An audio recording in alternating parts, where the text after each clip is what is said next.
So this is not a typical video that I would normally post, but I feel like it is far more important and something that needed to be addressed. So a little bit about me. My name is Tori Hadley. I am 19 years old and I am a sophomore at BYU in Idaho. I major in international studies with a minor in economics, and I study human rights and advocacy. I was born and raised in San Diego in a very liberal town. When I got to high school, I was very socially constructed to believe that Blacks are supposed to be Democrats. Then I got to college and everything changed. I started digging deep and was actually being immersed in politics, and I was able to really formulate my own opinion based on facts and realized that I had been lied to and tricked my entire life. I have to tell you guys a secret that's probably going to offend a lot of you and probably confuse most of you too. Black people aren't Republicans, Tori. Well, I am. I know being a Republican is very offensive today and punishable by being canceled. Before you dislike this video and unsubscribe and comment about how much you hate me, how I'm racist, and thrust my name down there, watch the video. And then you can do whatever you want. Unsubscribe, dislike it. I don't care, but just watch the video.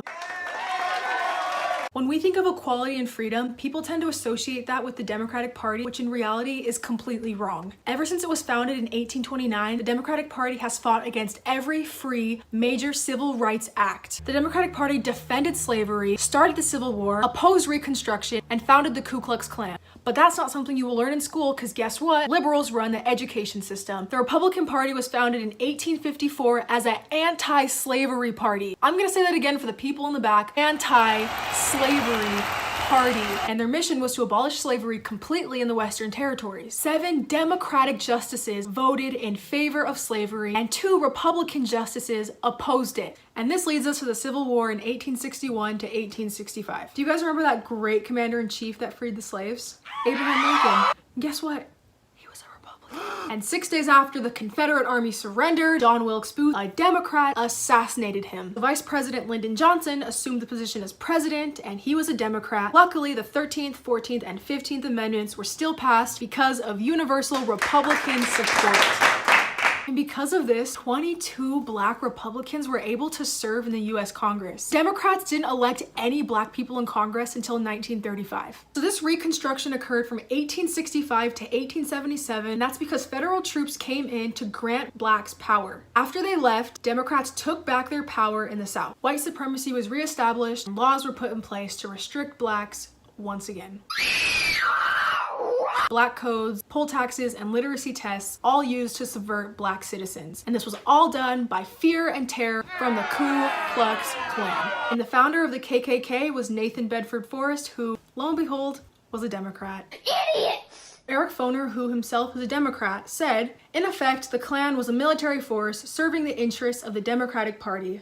Really? What makes you say that? That's so odd. Wow. Then the only opposition that came to the landmark Civil Rights Act in 1964 came from the Democrats. But the Republicans were the ones that were able to get the extra votes to get this law passed and truly free Black people in America and end segregation. So when the Democrats' efforts failed to enslave Black people, they had to come up with a new tactic. Since Black people are now able to vote, they might as well get them to vote Democrat.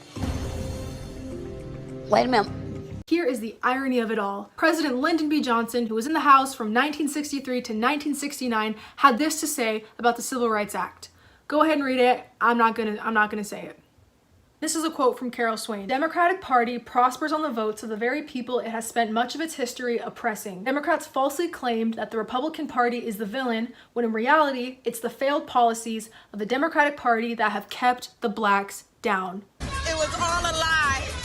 But Tori, all of this was years ago. The Democratic Party has changed. Well, no. Don't get me wrong, I have tons of friends and family members that are Democrats, and they are good people, but the ideologies they support are not helping the Black community. These are statistics that I found from Candace Owens that get no coverage, that are very disturbing, that do not get talked about. 75% of Black boys in California don't meet state reading requirements. In 2016, in inner cities like Baltimore, within 5 schools, none of the students were found to be proficient in math or reading. The single motherhood rate in Black communities was at 23% in the 1960s and is at 74% today. More black babies are aborted than born in New York City. Whether you are pro-life or pro-choice, it is evident that Planned Parenthood is targeting black women. But that's not something you'll hear on the media because it doesn't fit the left's agenda. And these issues were all because of Democratic policies. Policies put in place to protect us. But that protection was just disguised as oppression. And this is where you have to be very perceptive of the media you are being fed every single day. It comes in a form of fear constructed by the left. These politicians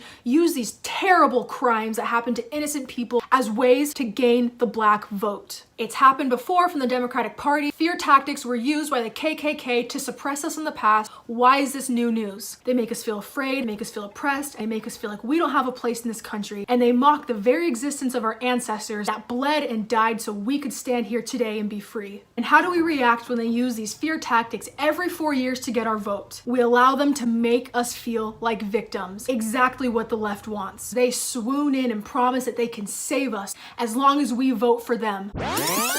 But that protection was just disguised as oppression. The left does not care about black people. They care about votes. Structure of the Negro community, it's controlled by the white liberal. Let's take Hillary Clinton, for example. A white liberal who knows absolutely nothing about black history, claims she keeps hot sauce in her purse, and has a Beyonce concert. Who usually poses as the friend. I think she's actually trying to just get our vote, guys. And then we have Joe Biden, Sleepy Joe. He said something along the lines of, if you have a problem figuring out whether or not to vote for me or Trump, you ain't black. Wow, Joe, you have my vote. Please don't take my black card. We gotta talk about Obama. With his 8 years in office, 13 million more people were on food stamps, and 8 million more people were living in poverty. But it's okay because he's black and he understands us, right? And before COVID-19, 14 states had record low unemployment rates under the Republican president, Donald Trump.